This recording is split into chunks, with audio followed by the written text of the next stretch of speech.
It used to be, how do you get data? Now it's all about, what do you do with all this data? So what we're trying to do to address this grand challenge in the face of all of these destabilizing factors in agriculture is to make agriculture more precise and more sustainable. We can't simply double our acreage to produce this food. What we need to do is develop new crop production strategies based on the cloud and the ability to develop repositories for all this data. Right? When we combine all this data, we can develop models. We need maps of the in-field variation that's going on out there. To do that, we need a tremendous amount of data. But trying to figure out how to consolidate it has been quite a challenge. Right now, we have to take and manually put the data into a program.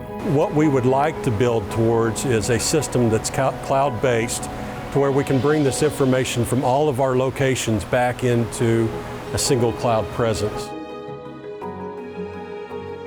This pilot project with Microsoft has us evaluating some of their technology on our research farm. FarmBeats is providing us a mechanism for aggregation, data visualization, and analytics.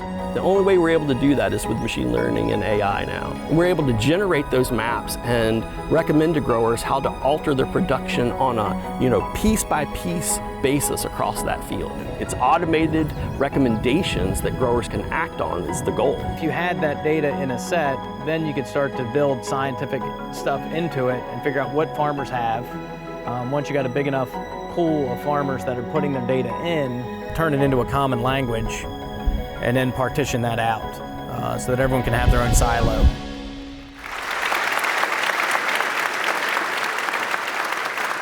The USDA is focused on meeting the 2050 grand challenge to feed and clothe a world population of 10 billion people. We need innovative solutions to increase agricultural production and decrease our environmental footprint. At USDA, our one USDA motto is, do right and feed everyone. The Agricultural Research Service is a key player in the 2050 Grand Challenge. We have 90+ research laboratories across the United States, about 2,000 scientists working on more than 600 in-house research projects. We define a data network as scientists working across projects on a specific research area. One of our key challenges is data management. With data being generated by government agencies, universities, private industry, nonprofit, individual farmers, how do we engage all of these groups to break down the data silos? If we can break down these barriers, we can more rapidly drive science forward, achieving our Grand Challenge goals before 2050. To help us do this, let me introduce AgCross, a hub designed to eliminate data silos. It provides our researchers an environment to share their data, their science, while engaging the American farmer. It maintains an individual project's identity while engaging other projects in what we call a network of networks. We have a network to study plant hardiness. The map on the screen here is a product from our plant hardiness network. AgCross is a new way to centralize our data and our science. It is a catalyst facilitating engagement. We envision all agricultural research projects being interconnected across the nation. AgCross is based on an innovative approach that we call the Vandenburg Principle.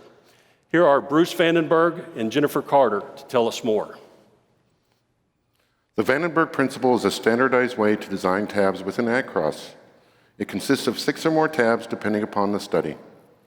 The Overview tab tells a story about the site or collection. The Location tab explores the geographic representation of the site's field layout. The Methods tab tells us about the way measurements are collected and analyzed. The Visualization tab shows unique geographic representations of the data. The Analysis tab allows us to explore data in much more detail using tools.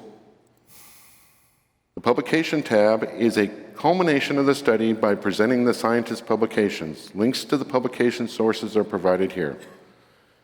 This is a 6-step common framework that helps us standardize and improve scientific information gathered by the agricultural research community. Let's see how this really works with an example. Of course, my topic is manure. But manure is great. In the Manure Shed project, we are assisting our farmers and ranchers with sustainable and environmental practices. Each project has configurable tabs and layers of data to enhance visualization. On the phosphorus tab, visualization is more than just a single map. It's the ability to query, filter, and download data, saving our scientists valuable time. And now Bruce is going to tell us more about gas.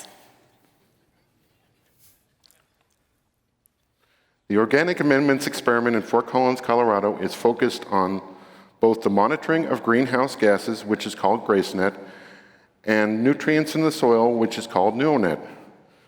This experiment has been ongoing since 2012. As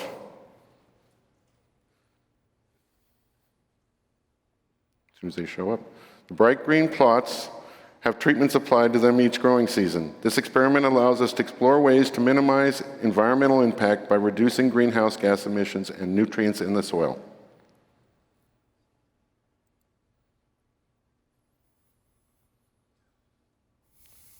These relationships can be found in an advanced analysis tab using insights. Here we see a nitrous oxide value is out of limits. What's even more interesting is that our next tab allows us to quality control and edit the items. After checking the scientists' handwritten notes and calculations, one of the entry values was several orders of magnitude off. So we click on the graph,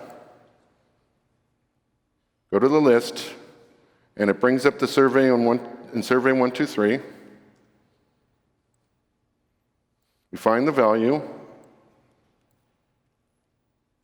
edit it,